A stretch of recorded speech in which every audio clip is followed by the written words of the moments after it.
Welcome back for the final lap, the final session, from units to the universe. And in our final session, we're going to get further into the universe. We've reached out to Terry Virts. I think we have a picture. Here we are. We've reached out to Terry Virts. He was in the US Air Force as a fighter pilot, and he worked on the F-16 program. 5,000 flight hours he built up, and then he moved into space. He spent over 7 months in space on 2 flights. He went up and piloted the shuttle Endeavour, and he commanded a tour of duty on the International Space Station. So we reached out to Terry Virts, and he's brought us this message about metrology in space. Hello to the BIPM's 150th anniversary. I am Terry Virts. I'm a former NASA astronaut, and I just wanted to say hello to everybody and congratulations on your anniversary, and also to acknowledge the importance of measurement. When I was an engineering student at the US Air Force Academy, the very first engineering class that we had, the very first point that they made to us was the importance of getting your measurements and your units correct. I think there is a long history of engineering students making mistakes by getting their units incorrect. In fact, unfortunately, NASA had a similar problem back, I think it was 1999, with the Mars Polar Orbiter. That spaceship got SI and American English units confused, and the spaceship crashed. So getting your units wrong is really bad. On my first space shuttle flight, I have a patch here, we finished building the space station. We installed Node 3 and the cupola module that is everybody's favorite module. That's where this photo right here was taken. But when we went to install it, we realized that the cover for it didn't fit, and we literally spent an entire day thinking, we're not going to be able to install the cupola. The space station actually doesn't fit together. And the next day we tried it, and I installed it with a robotic arm, but it just barely fit. It had like maybe 1 centimeter of clearance. So they had not measured it properly. So I have learned my lesson. Measurements are extremely important in space exploration, any kind of engineering, any kind of civil engineering or construction or space exploration. So thank you for what you're doing. We need to continue to train young engineers and scientists on the importance of this. And so keep up the great work. I wish I was there with you in person, and have a great event. Bye-bye.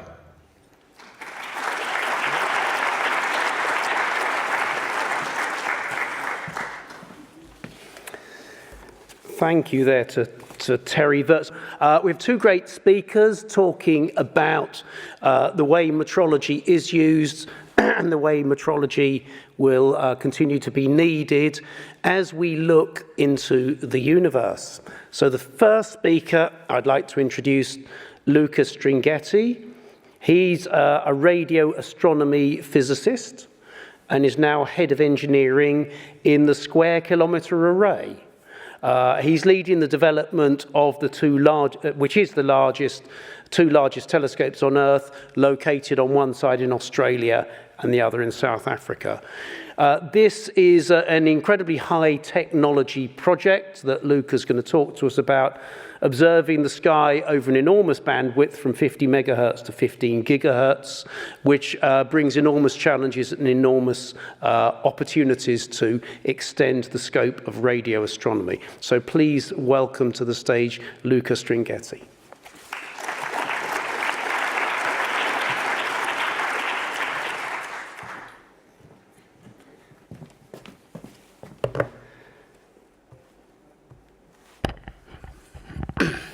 Okay, so I want to start with a big thank to BIPM to have invited me. I was very excited to accept this invitation.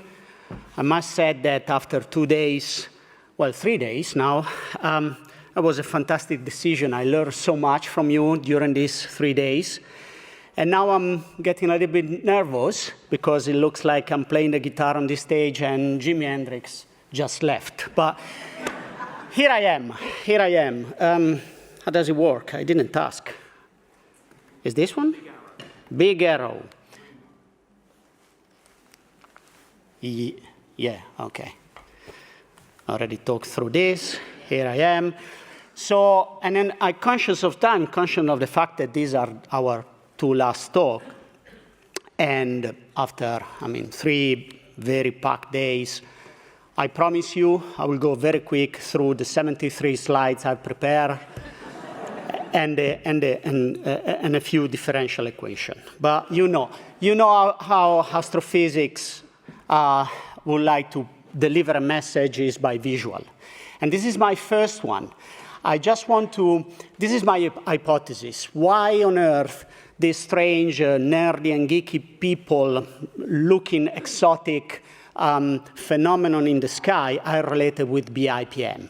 Well, I'm trying to go through my presentation and convince you that there is a very strong reason. Well, there are many of them. But first, I would like to introduce a few slides, explain why we do what we do. Okay, so the motivational. And this is my personal motivation. Every time I look at the dark sky, I am highly motivated to go to work, okay? And this is the sky, well, it's a CCD camera, but let's assume it's the human eye, okay? The human eye is capable with very good skies to,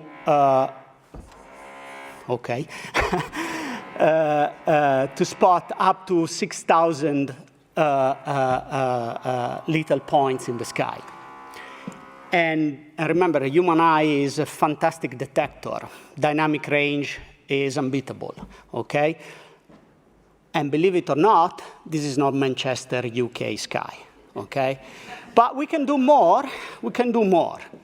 We can go in space. And this is a super beautiful image captured very recently by the James Webb telescope, the biggest telescope we build in space.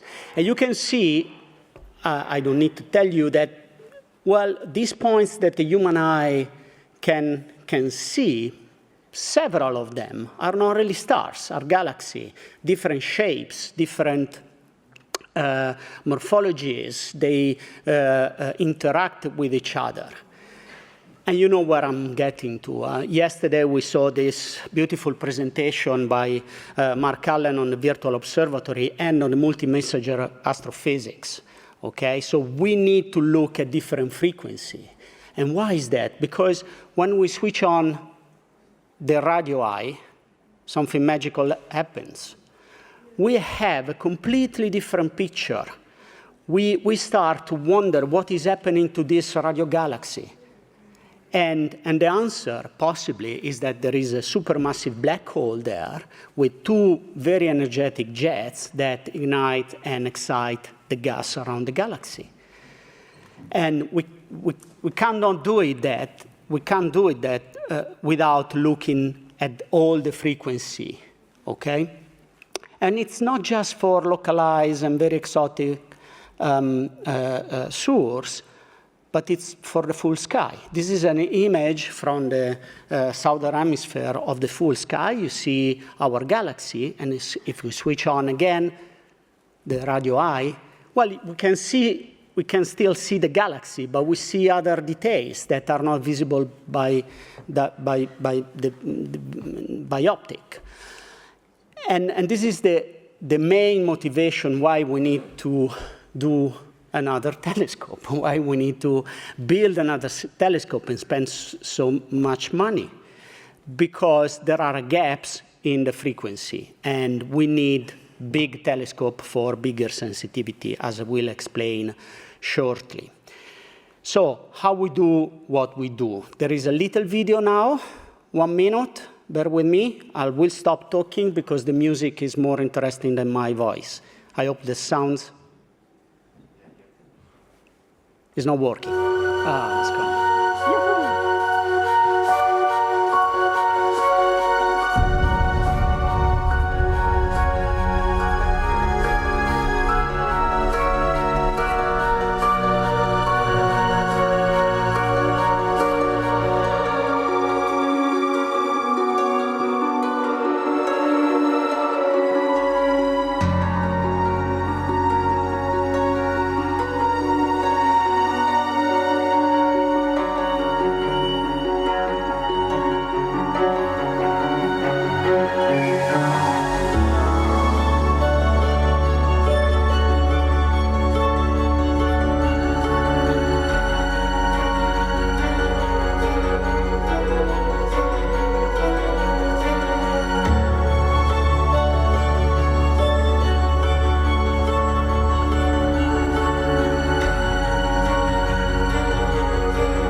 I think this video explains basically everything. My presentation is basically over. But because I have 25 minutes, I will carry on. And the next slide is a slide where normally I'm very proud to present. Well, I'm still proud. But the flavor is different. I mean, we just celebrated 150 years of an organization like BIPM. And I'm standing in front of you saying that we count our age in months, okay, like a little baby. We are 48 months old, yes. But it's true. We are a reality now. We are an intergovernmental organization, but you can see from this map immediately that we are quite global. And basically, we are operating on all the time zone but Hawaii. We are working on that. And this comes, with this comes a few problems, communication, okay, cultural differences. So it's hard, it's challenging, but it's a lot of fun. And this is basically the SKAO now. Nearly 13 members signed the convention, more to come. And France should be the next one. So finally, what is that we are building, okay? So we are building one observatory, and this is very important. We are building one observatory for everybody with many science cases, okay? The headquarters are located in the iconic site of 𝐤𝐸𝐰𝐞𝐫 in UK, 20-ish miles south of Manchester. Here is our very fancy and new building, no historical like this one, but if you come by, please give us a call and come to visit us because it's a very nice place in UK. But one observatory and two telescopes, okay? One mid-frequency and one low-frequency located in Australia and in South Africa. That's why we are operating on 3 sites. And let's go in Australia for a moment. This is the configuration of our telescope. It's an interferometric telescope, so we have many antennas connected together. In the case of the low telescope that is operating between 50 megahertz and 350 megahertz, our baseline design is calling for 131,000 antenna connected together, grouped in what we call station, 512 of them, so it means 256 antenna in each station. It is located in a very remote corner of the Earth, 400 kilometers basically north from Perth in Western Australia. And I just want to make a joke here and give you the sense, the feeling how remote this place is. So the site is in the Murchison Shire that is as big as Netherlands. Okay? If we circle around the telescope, which is, again, 75 kilometers in diameter, in Netherlands, there will be 2 million people living in there. And now I want to list all the people, because I'm very lucky I know them by name, all the people living in Australia in the same area. Roscoe, N, KK, and Jimbo. And that's it. Okay, I think you get how remote it is. So where are we now? In 2021, we start construction. We place the first infrastructure contract because there is nothing there. You can see the ground plane where the antenna will be placed. You have just seen the construction camp, very big. Now there are nearly 200 people every day working to build the telescope. On site, I think it increases every day. We have 10,000 antenna not already placed on the ground plane around 2000, something like that. And indeed, the first 4 stations are completely connected to the beamformer, to the electronic, to power, to the correlator that is placed in Perth, 400 kilometers of fiber optic. And we're already switching on. And we are in the middle of commissioning the telescope. It's only 1% of the full telescope, and I have a nice image at the end of the presentation to show you where we are.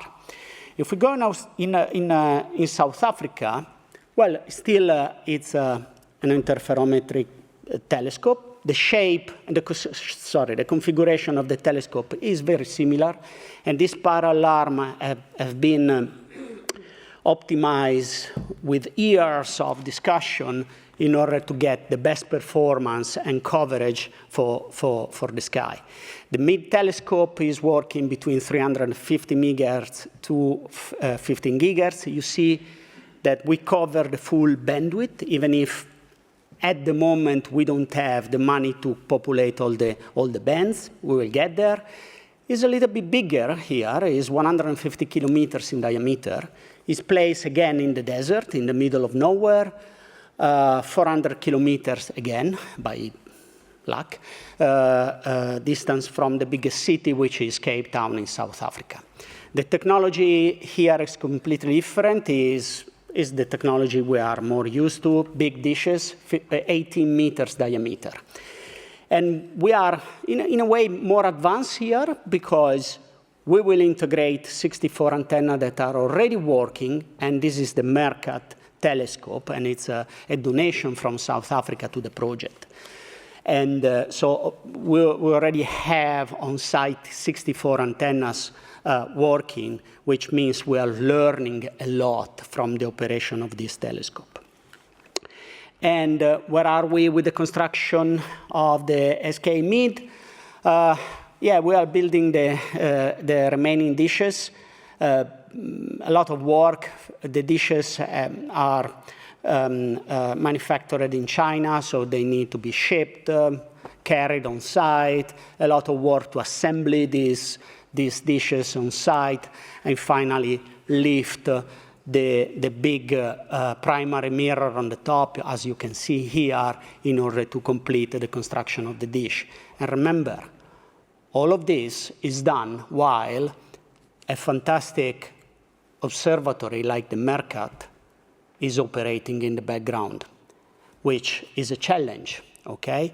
But everybody was happy, and as you can see, also the telescope in the background was happy and was dancing at the music. Yeah, big achievement for us, very, very big achievement. Let's continue. Just one slide to give you some other numbers. You see the budget there, the complete budget, the numbers of the antenna, and yeah, the sheer number of data we collect once the operation will start in a few years from now. So I think my message is the project is big. I think the message has been delivered. But at the end, what we are building at the very end, and I always show this slide in my presentation, is a time machine. So the very nice thing of radio waves is that we can go very far away. And very far away means very far away also in time. So we are going back in time. And especially low, we want to understand how the first stars or the first galaxies were born, okay? So there is a lot of new physics, especially for the low telescope. But again, remember my message, we need to work on all the frequency we can. So we will discover a lot of new things. And so why I'm here? Why metrology is important for us? Because you can see we are talking about solar masses. We are talking about billion of kilometers and billion of years. Why metrology is important? And I hope that the next few slides will convince you why it's so important for us. The first one is we need to characterize the telescope. And apart from frequency coverage, and bear with me, we will talk about reliability and stability in another presentation maybe. But the most important requirements are resolution, the capacity to resolve small details, sensitivity, the ability to detect very small signals, and the dynamic range. And all these three requirements are telling us, you want to build it big, okay? It's not easy to build a big radio telescope, because if we do in one dish, it will collapse because of its own weight. So we need to use interferometry here, okay? So we need to have many antennas, as many as we can, and collect them and operate them together. So the antenna and the signal chain in each single antenna must be time-stamped with a very high precision. Otherwise, we are not synchronized. And this efficiency or inefficiency, because we can synchronize these antennas very far from each other up to a certain level, our requirement is about 2% in efficiency, or an efficiency of 98%. It's really hitting the sensitivity, okay? 2% loss means, for a project like this, 8 dishes. 8 dishes means 8 millions. So I can translate a loss in performance in money. And when you do that, it means that we need to play even harder to recover this inefficiency as much as we can. For coherency and so synchronization, this is how we call it, we need to measure order of picosecond for a few hours, which typically is the observation of the sky of a source.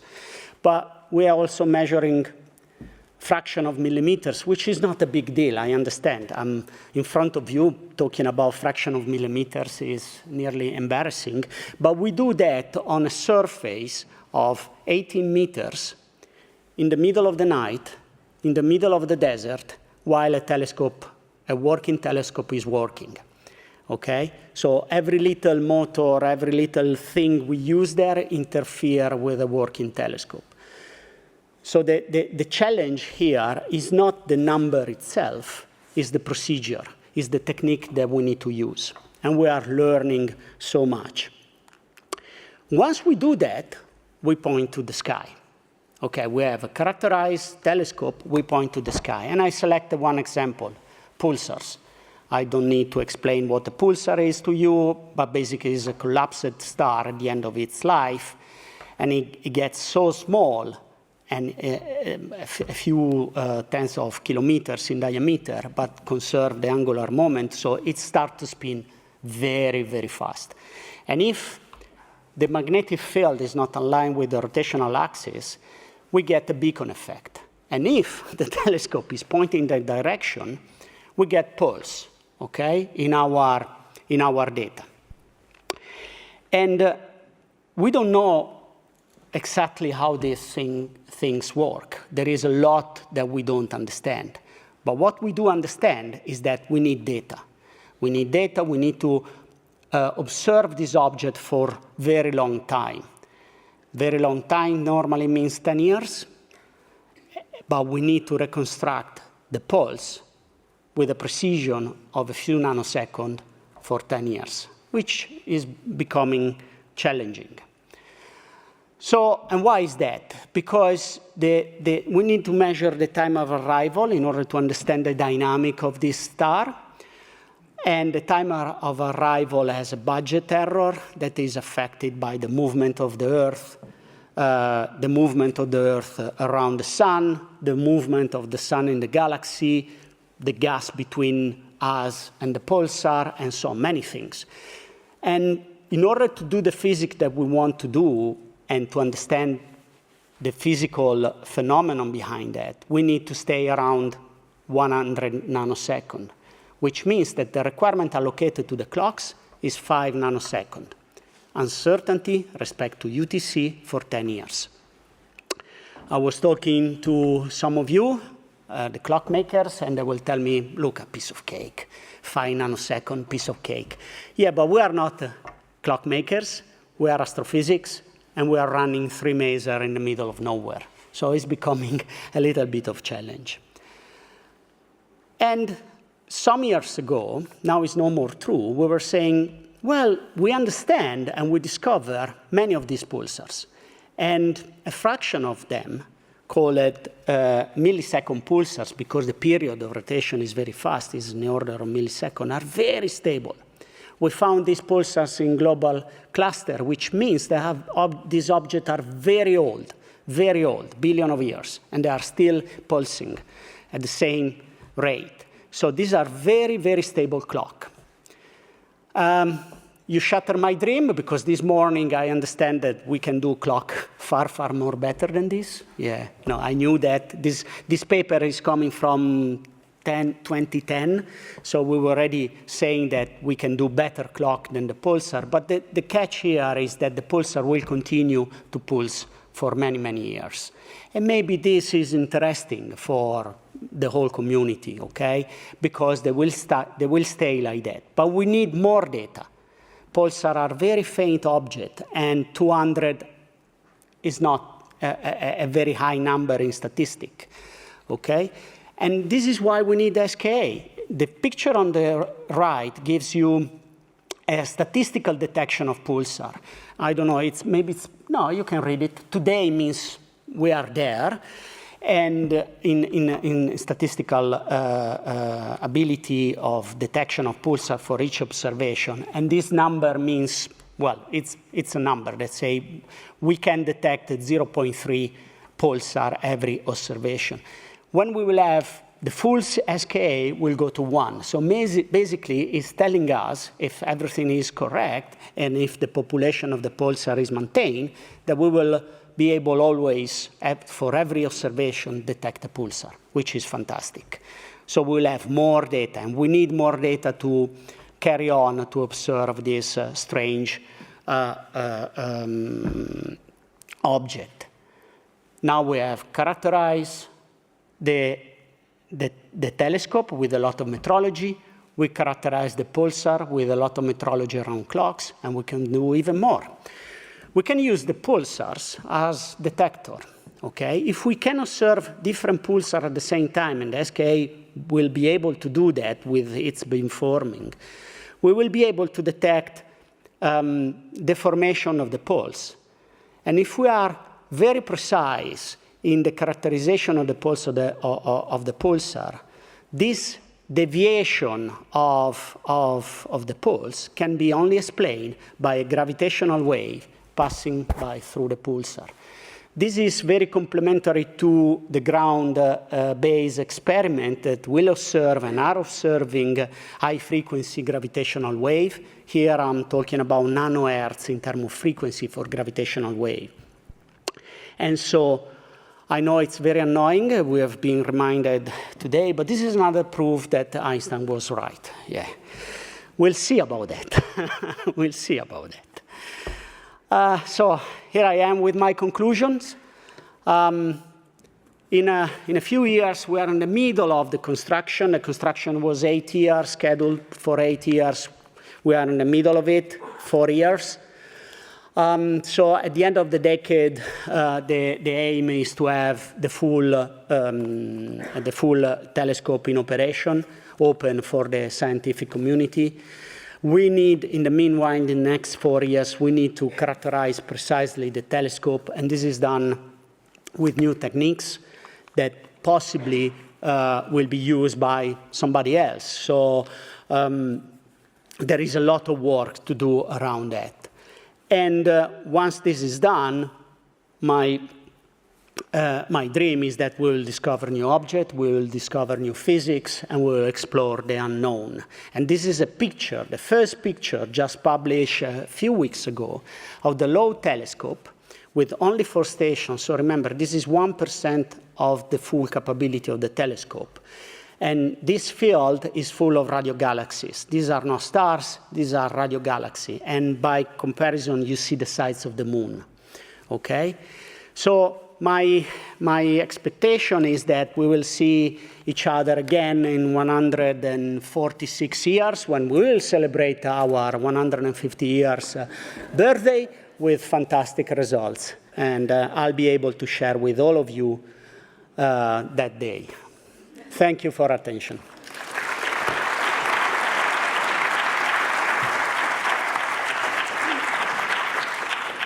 Thank you very much, Luca. We look forward to that reunion in 146 years, by which time we won't have shifted 5 nanoseconds.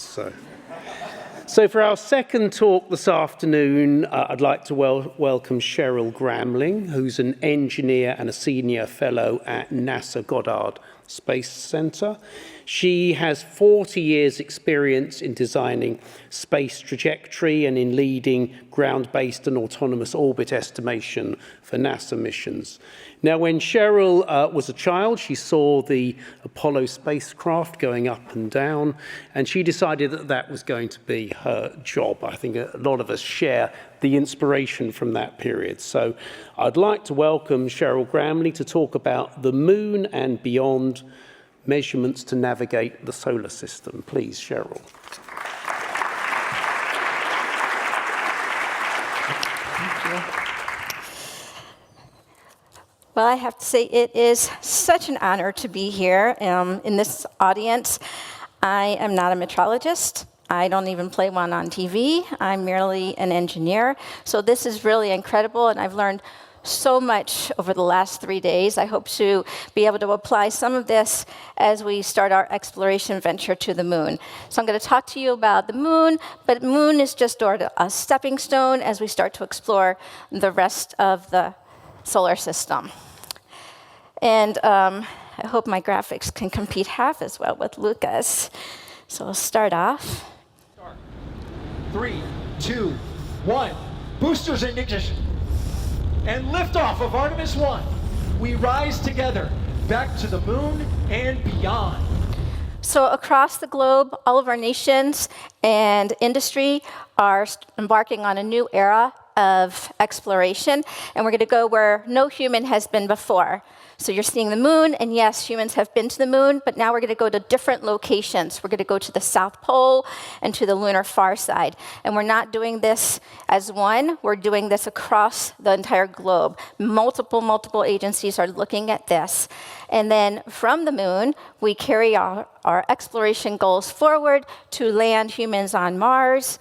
We're going to take what we've learned at the moon, what we've demonstrated, what we've operated, and translate that to Mars so that we can land humans there and start to explore. From Mars, we go on to the rest of the solar system. But to go, we have to be able to navigate our trajectories. We have to navigate, once we insert into an orbit, our landings and our traverses. And all of this is going to help us sustain life on all of these celestial bodies. So, of course, this audience is fully aware of the role for accurate measurements at Earth. So we'll just consider the second, the meter, and the kilogram for now. A lot of this talk will focus on the second, and that's because time and accurate knowledge of time and its distribution is key. It's critical for all of our agriculture, for our mining, for our drilling operations, for our infrastructure, such as our power systems, our electric grids, our water and our sewage supply systems, our financial transactions, our cell service, our data centers, our internet, and of course, navigation, be it on land in our various modes, as we look at the sea, in our shipping channels and logistics supply, or as we go towards the air and we go from one location on the Earth to another. And we have to do this safely and consistently. And this also applies to space, especially now as we start to have proliferated low Earth orbiting constellations. Now, the science isn't actually the driver for knowledge anymore. It's space situational awareness. We have to have good navigation. We have to be able to predict our states well to avoid collisions with other space vehicles. And for that, we have navigation, and the navigation that we're using most of the time is radio navigation that relies on time. And time, as we've seen, is the fundamental for our global economy. Well, one of the objectives for the moon is actually to develop a lunar economy. And in order to do that, we're going to have to rely on time. Our next objective, though, is interoperability. So we are going to seek that through standards, and we work through international standards, fora, and organizations to establish interoperable standards. So already the missions to the moon have begun in earnest by several nations. You'll see a collection here, and by many commercial ventures as well.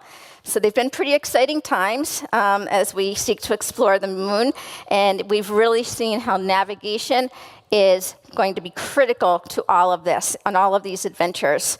It's a very challenging environment at the moon, and we don't have the infrastructure that we've come to rely on Earth. So we have no canonical reference, no foundational elements. We have no time realization. We have no communication systems in situ. We have no position navigation systems in situ. No infrastructure like an electric grid. And, well, at least we don't have them yet, but we are working on it.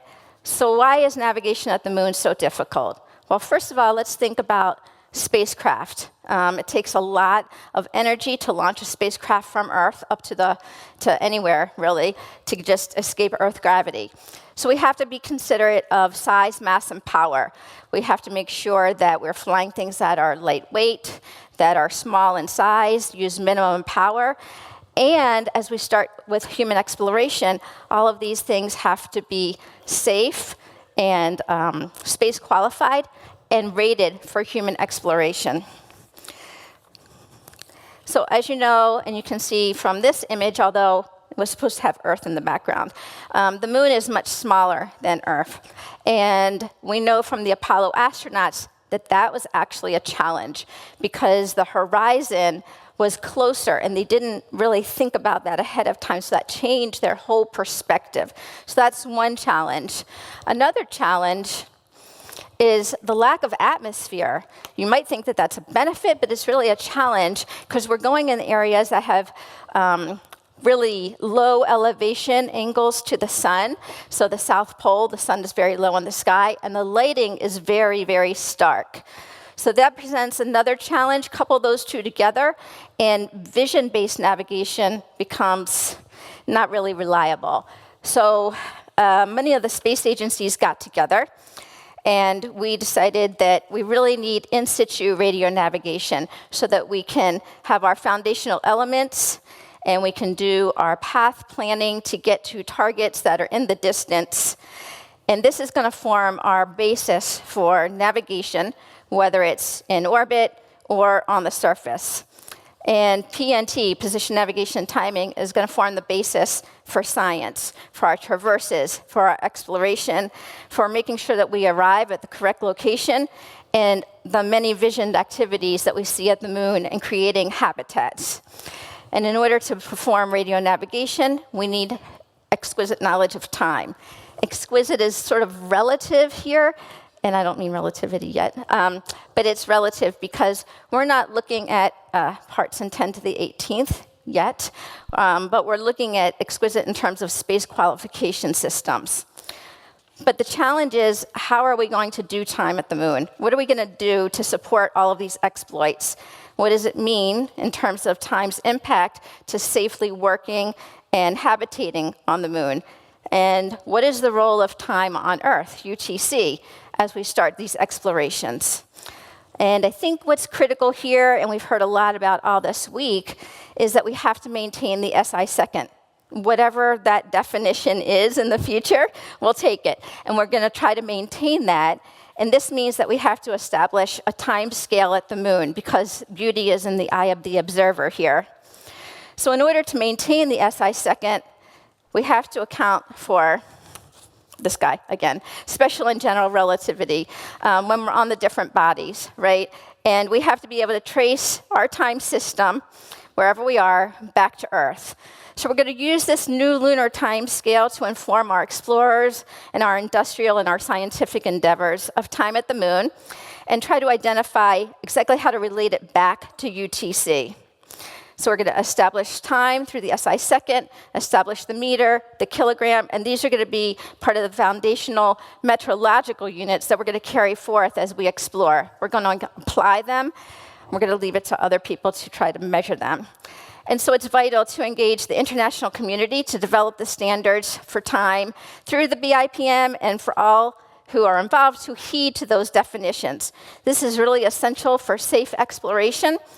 And as we look to sustained human presence, it's essential to developing that lunar economy that we seek. And we may deploy clocks on the moon, and then we can test them out, make sure they work, carry that forward to Mars, where we can start to explore and go beyond into the rest of the solar system.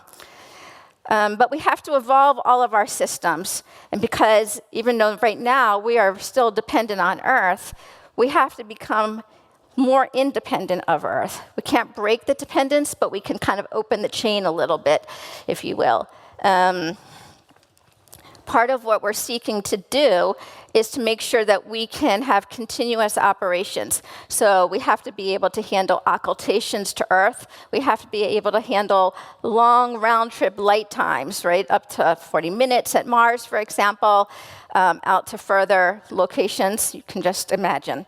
So those are present challenges now in how we operate. But when you have humans involved, that's an even greater challenge because you can't wait 40 minutes to get that observation, process it, send it back up, and then execute your activities. So how do we manage these systems now? We have plenty of missions that are in deep space. And generally, these missions are one-off kinds of missions. They're very unique, and they aren't looking to integrate all of their operations with humans and robotics or anything else. So they're kind of these unique kinds of missions. So you'll see from everything from Voyager to New Horizons to Cassini, and the James Webb Space Telescope to Perseverance on Mars, Parker Solar Probe, Bepi Colombo, and OSIRIS-REx, the asteroid Bennu. All of these missions are wholly reliant on Earth to do their operations. And during dynamic phases, yes, they may have some pre-planning on Earth for landings or touch-and-go maneuvers. But really what happens is they'll plan everything on Earth, they'll upload that command sequence, and they'll have limited autonomy or autonomous operations on board. And it's very limited and very critical events, and then they immediately get the information back down to Earth. So while all of these missions are relying on Earth, they're also constrained by Earth because there are only a limited number of ground assets, and we have occultations and the round-trip light time to deal with. So we have to figure out how to move beyond these constraints of Earth.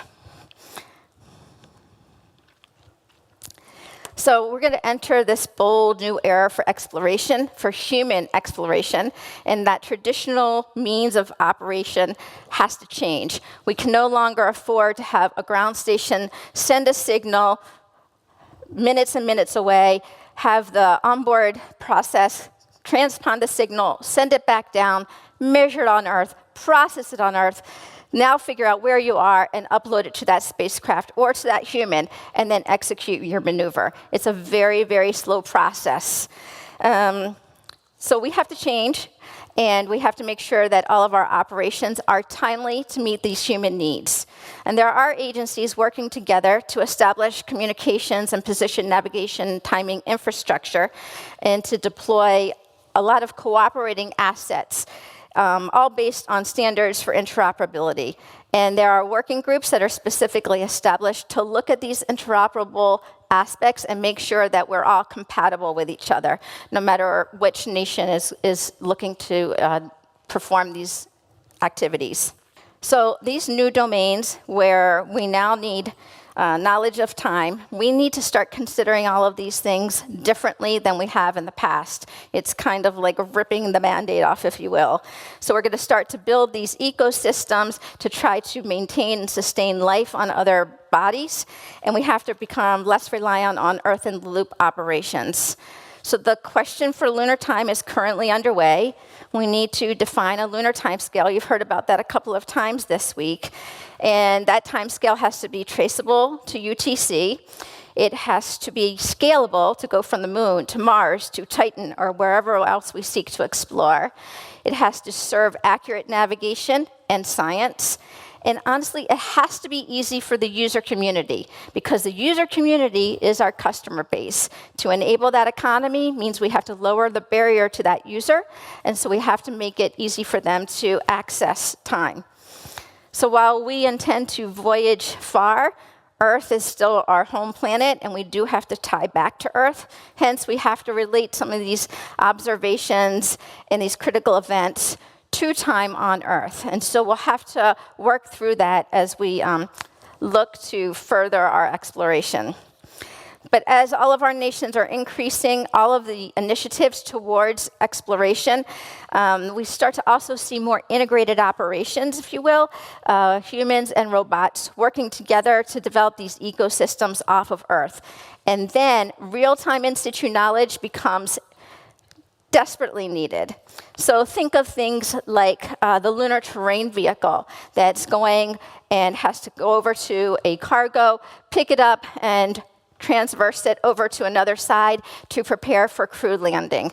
Think of space situational awareness in orbit around the moon as we start to proliferate, and then on the surface as you're navigating through craters, boulders, rocks, hazards that you have to avoid, and other vehicles and assets from multiple nations.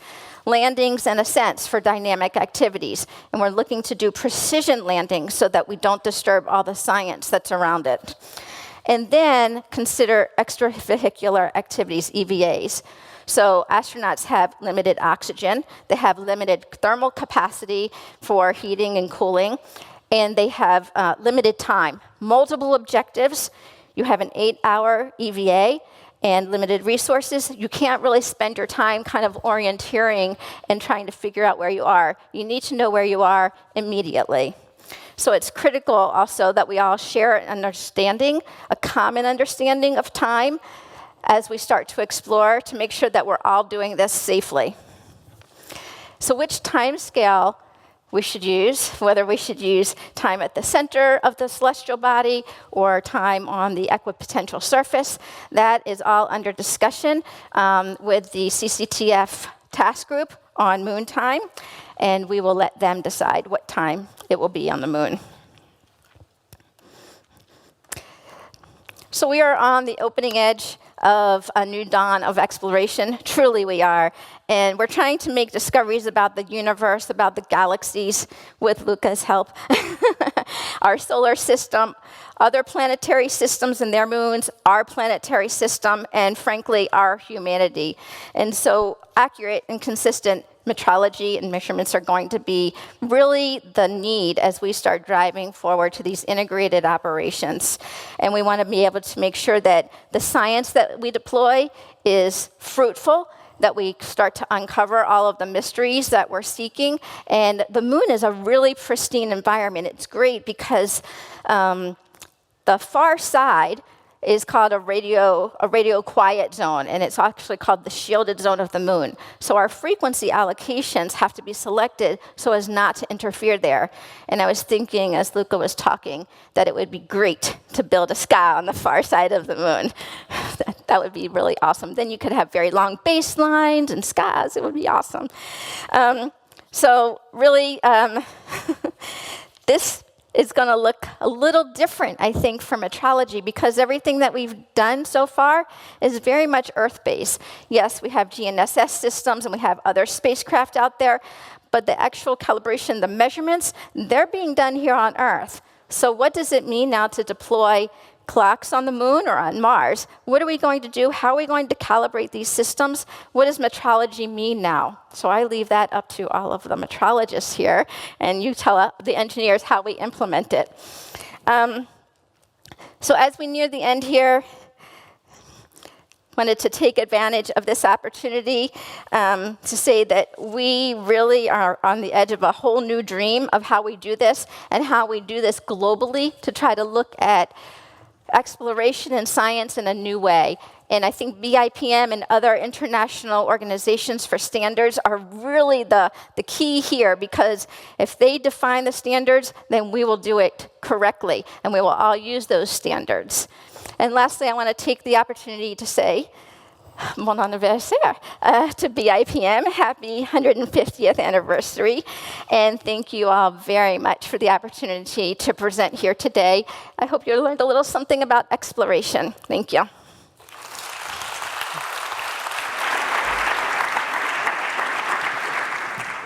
Thank you very much, Cheryl, for the inspiration and the trigger for ideas and what can be achieved. We've certainly had a competition with the visuals, and I'm not going to give another presentation after this.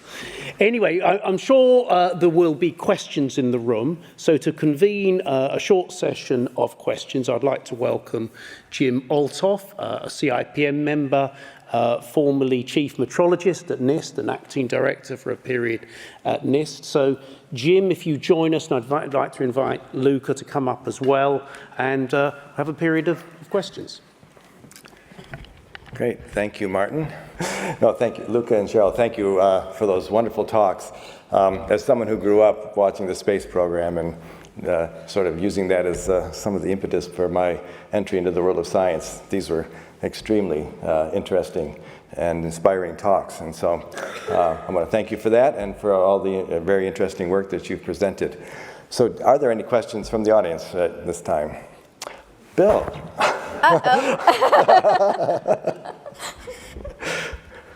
I don't know why we didn't just give Bill a microphone when the session started, but yeah.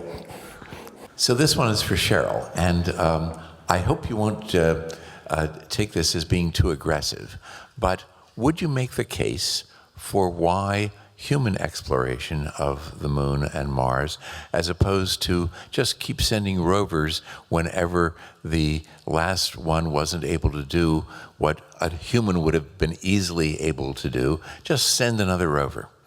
What's the case?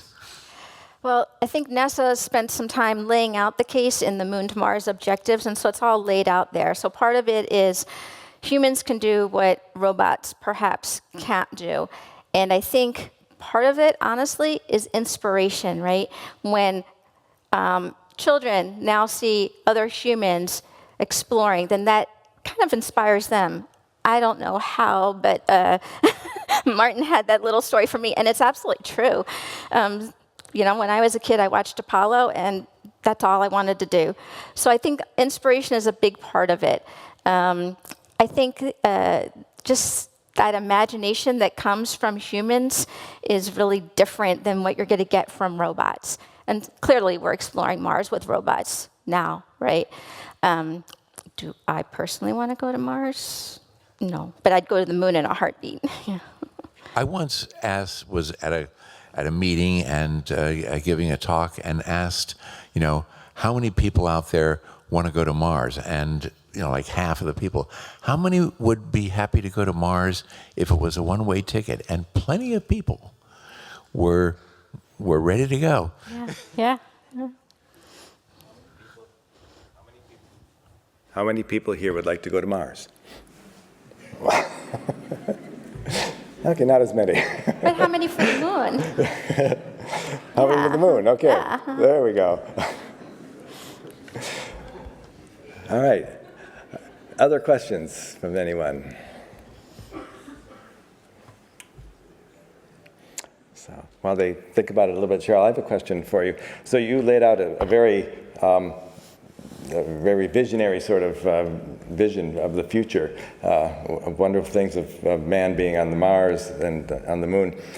In the shorter term, what's the first sort of application that one might see, that we might see, where the lunar time scale would be utilized in some way that would improve the performance of something or allow us to do something we can't do now? 2026. Seriously. So we're launching our the first space vehicle to provide communications and position navigation and timing in 2026. Artemis 3 is, so Artemis 2 is launching next year. Artemis 3, which is the first lander, human landing system, is going to launch a couple years later. So we're starting to deploy these space vehicles up there now for PNT systems.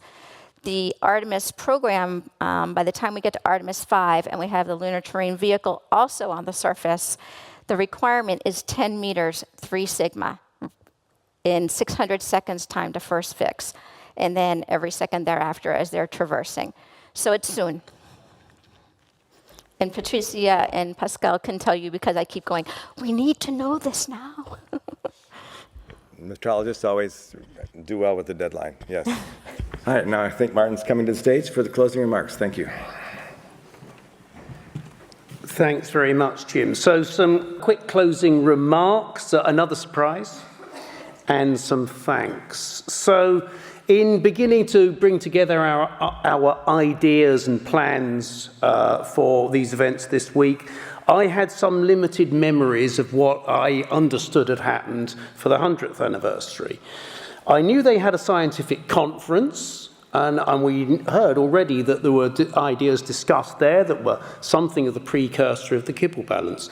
I also knew that they had a dinner in the restaurant Jules Verne, which is at the top of the Eiffel Tower. Well, thinking of the size of the metrology community today, I didn't think that a dinner up the Eiffel Tower for 600 people would pass the expectations for use of public funding that we have today. But we wanted to do something special. We wanted to convene the international diplomatic audience as strongly as we could and tell them about metrology. So back in 2018, I went with my colleague Rahima and actually with Peter Blattner from METAS to visit the head of physical science at UNESCO.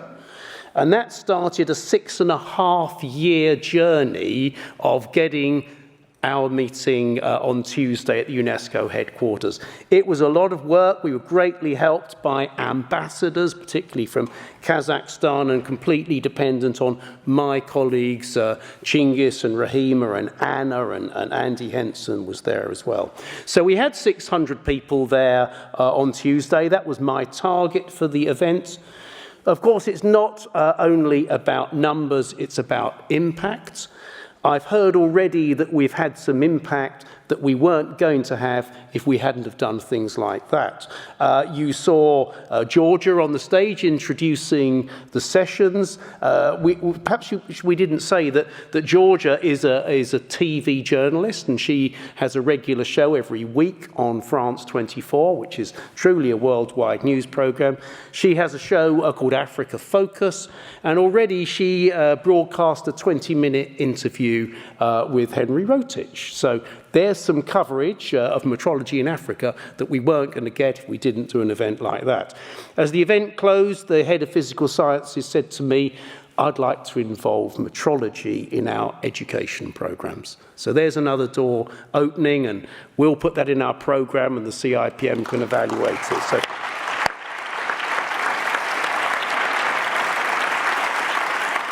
So well done to you for bringing the energy and enthusiasm to the meeting that meant that UNESCO thought that this community was somebody to work with. Thank you. So following that scientific meeting back in 1975, I worked with the 5 department directors, those very introverted and quiet people that I think you know, Michael and Robert and Vincent, Patricia and Anna, and we worked to pull together this conference. We wanted to use the convening power of the 150th and the convening power of the BIPM to come to our meetings. When we invite people, they always come, and we wanted to use that to have a conversation, to have discussions on stage, and I think they've had quite some impact. We've had great speakers, we've had great discussions, we had a great poster session. But you know, the criterion for whether this week's a success isn't actually whether I think it was a success or even whether you think it's a success. I think the criterion is whether in 150 years' time you know, they get out some old digital files from somewhere in cyberspace and they say, whatever happened in 2025 in Versailles when those, you know, they weren't even holograms then. You know, they actually met, they met face to face. So I hope they'll get those files out, those files, listening to Bill's questions and all those posters. And I hope they'll say that back in 2025, those people asked good questions and those people made an effort to look forward. So I hope looking at those cyber files in 150 years' time, our successors are going to say that. Perhaps BIPM will be on Mars and Alpha Centauri, I don't know, but I hope they'll look back and think that we did a good job. Now, I promised another surprise. It's got the same format as yesterday's in that I don't know the details of it, but I know the people who did it.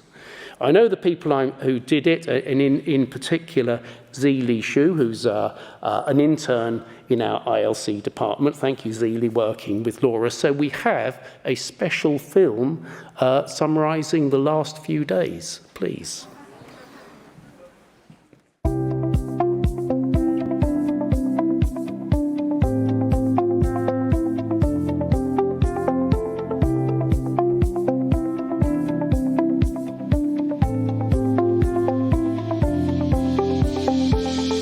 This is one of the longest scientific collaboration that we have ever seen with mankind. So we are very excited. It is incredible to be part of this celebration. So many metrologists bringing standards, methodologies, comparisons, and how this is so important for the industry.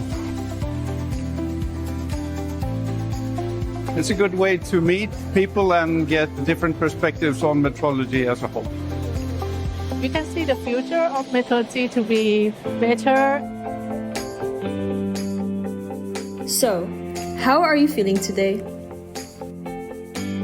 I'm feeling optimistic, Excited, hopeful, honored, incredible, emotional, privileged, amazing.